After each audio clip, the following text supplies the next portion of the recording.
नमस्कार, मैं हूं रौनक पारेख और आप देख रहे हैं पंजाब केसरी राजस्थान का स्पेशल सेगमेंट, जिसमें हम बात करेंगे राजस्थान की राजनीति को लेकर के। केंद्र में जब भी बड़े बड़े कार्यक्रम हुए हैं, उसके बाद में हर प्रदेश में यानी कि प्रदेश के अंदर सियासी ज़मीन तहकीकात की जाती है, सियासी ज़मीन पे चीज़ चेक की जाती है कि आखिर उसका असर कितना ज़्यादा रहा है। फिलहाल कांग्रेस की केंद्र सरकार के खिलाफ महंगाई को लेकर रैली थी। इसको लेकर के आखिर रैली कैसी गई, इसमें क्या इस रैली के जरिए राहुल गांधी की फिर से रिलॉन्चिंग होनी है, राजस्थान के मुख्यमंत्री अशोक गहलोत और सचिन पायलट का कद कितना बड़ा है, इन तमाम सवालों पर हम चर्चा करेंगे। हमारे साथ मौजूद हैं पंजाब केसरी टीवी के एडिटर विशाल सूर्यकांत शर्मा। पहला मेरा सवाल है कि केंद्र के अंदर कांग्रेस ने बीजेपी सरकार के खिलाफ महंगाई को लेकर रैली की है, बड़ा आयोजन किया है, तो क्या ये माने कि हर बार की तरह इस बार भी राहुल गांधी ने बयान दिए, तो क्या ये रैली राहुल गांधी को फिर से नए तरीके से रिलॉन्च करने की कोशिश है? देखिए, ये एक बात की फिर से तस्दीक है कि कांग्रेस के पास में गांधी परिवार के अलावा कोई दूसरा करिश्माई नेता है वो फिलहाल नहीं है।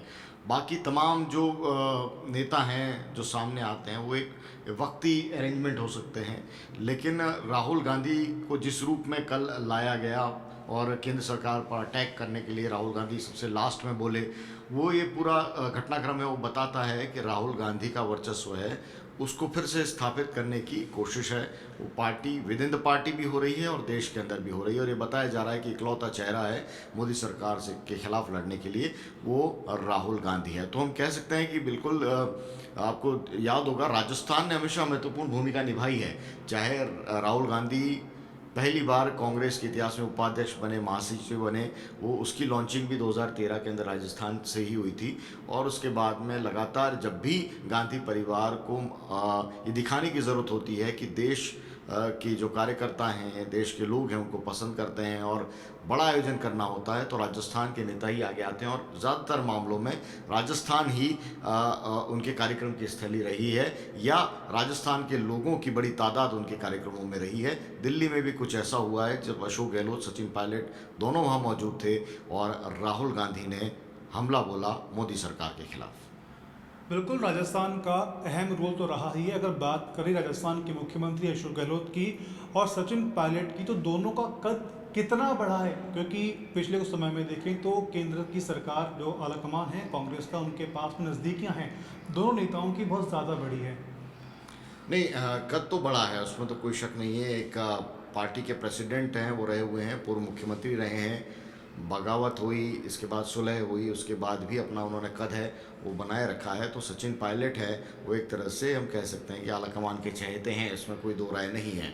उधर मुख्यमंत्री अशोक गहलोत चहेते तो हैं ही, साथ में इस वक्त की ज़रूरत भी है राजस्थान की राजनीति में, देश की राजनीति में। जिस रूप में अशोक गहलोत अपनी भूमिका निभा रहे हैं, उनको अध्यक्ष बनाने की लगातार मांग उठ रही है, बातें उठ रही हैं, और ये कहीं योग्यता का तो मुद्दा है ही नहीं। अगर हम कहें कि अशोक गहलोत योग्य है नहीं, तो ये तो बिल्कुल बचकाना सवाल होगा। लेकिन मुद्दा ये है कि क्या राजस्थान के अंदर वो राजनीतिक समीकरण है वो इस बात की इजाज़त देते हैं कि राजस्थान से अशोक गहलोत हैं उनको हटाया जाए और उनको केंद्र के अंदर अध्यक्ष पद के ऊपर लाया जाए।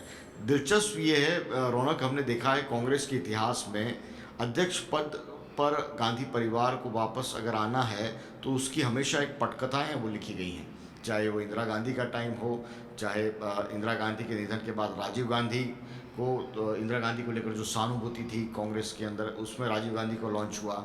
राजीव गांधी के बाद में बिल्कुल एक वीरानगी रही, सोनिया गांधी पद संभालने को तैयार नहीं थे, तब वो परिस्थितियाँ ऐसी बनी जिसमें नरसिंह राव, सीताराम केसरी, फिर तिवारी कांग्रेस अलग हुई। तो एक पूरी पटकथा लिखी गई ताकि गांधी परिवार की फिर से एंट्री हो।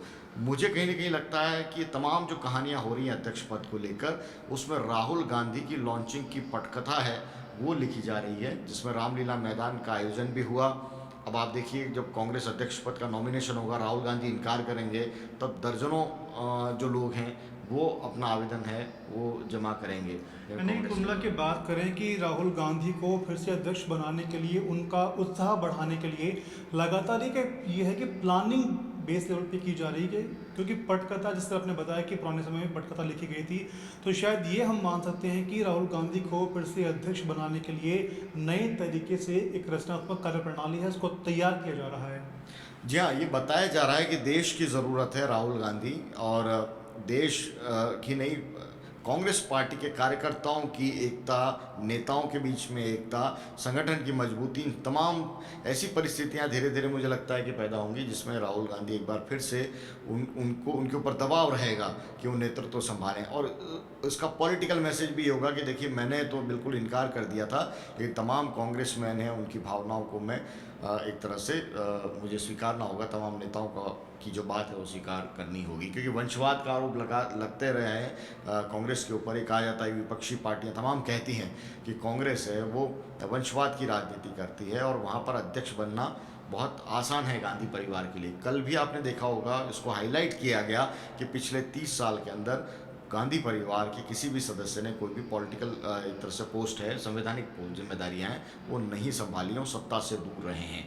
तो ये कॉमन मैन के अंदर ये मैसेज है, वो देंगे। इसके बाद जनभावनाओं का नाम दिया जाएगा, तमाम चीज़ें होंगी। लेकिन एक बात तय है कि वो ठीक है कि अध्यक्ष है वो कोई और हो जाए, लेकिन गांधी परिवार की, राहुल गांधी की रिलेवेंसी है वो कांग्रेस के अंदर है, वो कम नहीं होगी, चाहे वो स्टार प्रचारक के रूप में भूमिका निभाएं। लेकिन अगर हम टॉप पोजीशन की बात करें तो टॉप पोजीशन है वो तो साफ तौर पर राहुल गांधी के पास रहेगी। उनका नैतिक रूप से, और पार्टी अपने अंदरूनी स्तर पर जो भी कुछ कर ले, कार्यकारी अध्यक्ष बना ले, लेकिन पार्टी है वो चलेगी राहुल गांधी के हिसाब से। बिल्कुल, ये तो वक्त बताएगा कि फिलहाल अध्यक्ष कौन बनता है, राहुल गांधी बनते हैं या फिर कोई और दूसरा गांधी परिवार से अलग बनता है। लेकिन अब बात करें कि कांग्रेस की महंगा रैली फिलहाल हो चुकी है। अब 7 तारीख से भारत जोड़ो यात्रा है वो शुरू होने वाली है, तो राजस्थान की क्या भूमिका रहेगी? क्योंकि जिस तरीके से केंद्र की आलाकमान के अंदर कांग्रेस को मजबूत करने में राजस्थान की भूमिका रहती है, तो उसी प्रकार से भारत जोड़ो यात्रा में राजस्थान की भूमिका किस असर तक रहने वाली है? नहीं, बहुत महत्वपूर्ण भूमिका रहेगी। कई नेता हैं वो न केवल उत्तर प्रदेश में प्रियंका गांधी के साथ में राजस्थान के जुड़े हुए थे चुनाव के वक्त में, राहुल गांधी के साथ में अभी हमने देखा है लगभग आधा दर्जन लोग हैं, कांग्रेस के नेता हैं, कार्यकर्ता हैं जो राहुल गांधी के कार्यक्रम से जुड़ेंगे। इसके अलावा एक और महत्वपूर्ण है, गुजरात की जिम्मेदारी अशोक गहलोत संभाल रहे हैं, वहीं हिमाचल प्रदेश के अंदर सचिन पायलट को लगाया गया है। तो दोनों महत्वपूर्ण राज्य हैं जहाँ पर चुनाव होने। तो राजस्थान के नेताओं का कांग्रेस की केंद्रीय राजनीति में वर्चस्व उनका बड़ा है, उनका दबदबा बढ़ रहा है। अब वो किस रूप में उसको एक बड़ी सौगात मिलती है, क्या परिवर्तन उसका राजस्थान की राजनीति में होता है, ये देखना बड़ा दिलचस्प होगा। सचिन पायलट ने एक काम तो कर लिया है कि अशोक गहलोत के वर्सेस जाते जाते एक स्थिति ऐसी हो गई है कि अब राजस्थान में केवल 2 नेताओं की चर्चा होती है कांग्रेस के अंदर, या तो अशोक गहलोत या सचिन पायलट। जबकि सीनियरिटी के मामले में अशोक गहलोत का कद बहुत ज़्यादा है, और सचिन पायलट और अशोक गहलोत की जो राजनीति है उसके बीच में लगभग आधा दर्जन नेता और हैं जो चर्चा में आ सकते थे, लेकिन सचिन पायलट ने वो चर्चा एक तरह से उसको उन तमाम लोगों को गौण कर दिया है राजनीतिक रूप से। तो ये तो हम सचिन पायलट की जीत के रूप में हम देखते हैं। अशोक गहलोत ज़रूरत है कांग्रेस की राजस्थान के अंदर और केंद्र के अंदर। वो एक तरह से हम कहेंगे जो पूरे देश के अंदर जो सिमटते हुई सरकारें हैं उसमें अगर 1-2 जगह कांग्रेस के द्वीप बचे हैं, राजस्थान है, छत्तीसगढ़ है, तो वहाँ पर उनको मजबूत रखने के लिए एक बड़ी भूमिका है वो अशोक गहलोत ने निभाई है। उनके यहाँ से हिलते ही उसमें कोई शक नहीं है कि बीजेपी फिर एक कोशिश है उस रूप में करना चाहेगी। राजनीतिक रूप से बीजेपी के पास में मौका रहेगा कि वो यहाँ पे भी सत्ता परिवर्तन का खेल खेले। तो ये देखना बड़ा दिलचस्प होगा कि किस नेता को आगे आने वाले वक्त में क्या जिम्मेदारी मिलेगी। लेकिन ये महत्वपूर्ण है कि आला कमान के लिए अशोक गहलोत भी मजबूरी है और सचिन पायलट हैं उनको भी दरकिनार है, वो नहीं किया जा सकता। जिस तरीके से हिमाचल में सचिन पायलट अपनी जिम्मेदारी संभाल रहे हैं, तो वहीं गुजरात के अंदर मुख्यमंत्री राजस्थान के अशोक गहलोत अपनी जिम्मेदारी संभाल रहे हैं। फिलहाल महंगाई को लेकर के कांग्रेस ने हल्ला बोल दिया है। अब 7 तारीख को भारत जोड़ो यात्रा है वो कांग्रेस की ओर से शुरू की जाएगी। फिलहाल ये यात्रा कैसी रहेगी ये आने वाला वक्त बताएगा। सहयोगी विजेंद्र जायसवाल के साथ रौनक पारिक, पंजाब केसरी, राजस्थान।